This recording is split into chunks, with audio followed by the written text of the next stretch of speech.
Oh my goodness, Bigme. 2 in one day at the beginning of 2024 in January. This is the JD collab with Bigme, and this is the S2. Not the S6, not the S6 Color, not the S6 Color Plus, not the B2, the S2. What's going on? That's what we're here to find out. We got a lot of boxes to go through. Let's start cracking things open. Alright, I'm out of breath from opening all this stuff. We will start with the accessory box because for some reason they never put the accessories in the box. They just want to have a low profile box and then put everything in here. I'm not sure what the mentality is behind that. It's just extra packaging and stuff. There are no tips in here. Oh, there are tips. It's smushed into the bottom. We have some replacement tips. We got the accessory box and we got the USB-C cable right there. Put that off to the side. Let us look at the case now. Whoa!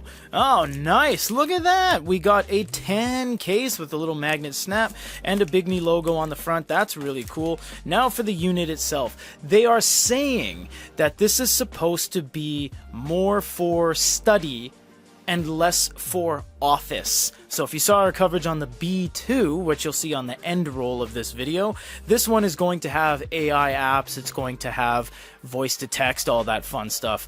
But primarily it is going to be the same overall experience as the S6 Color, we presume. It might be throttled a little bit by the fact that it's supposed to be for study.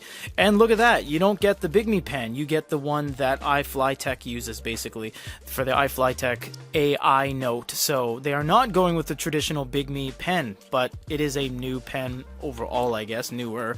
Now let's look at the unit. This should have some additional features when it comes to things on the software side, but the hardware side, it looks very much business as usual. It's a little bit different. They went without an aluminum backing with this cheap plastic backing that presses down pretty drastically and it snaps against the back of the battery.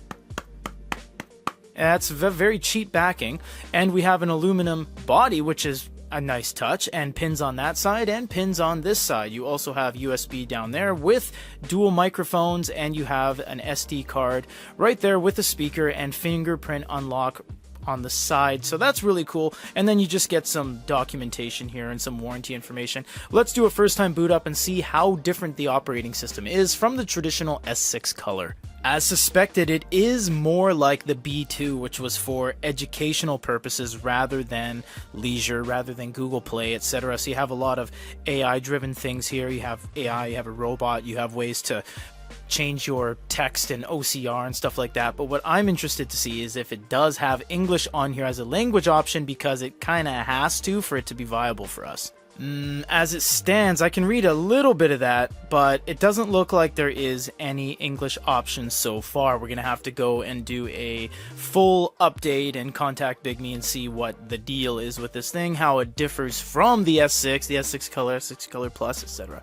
There's so many devices in their lineup, it is getting super confusing. This, however, is the brand new S2 from the company, 300 ppi, Kaleido 3, everything you would want in a regular 7.8-inch shell. How it's different, what it does, you're going to have to stay tuned for the full review.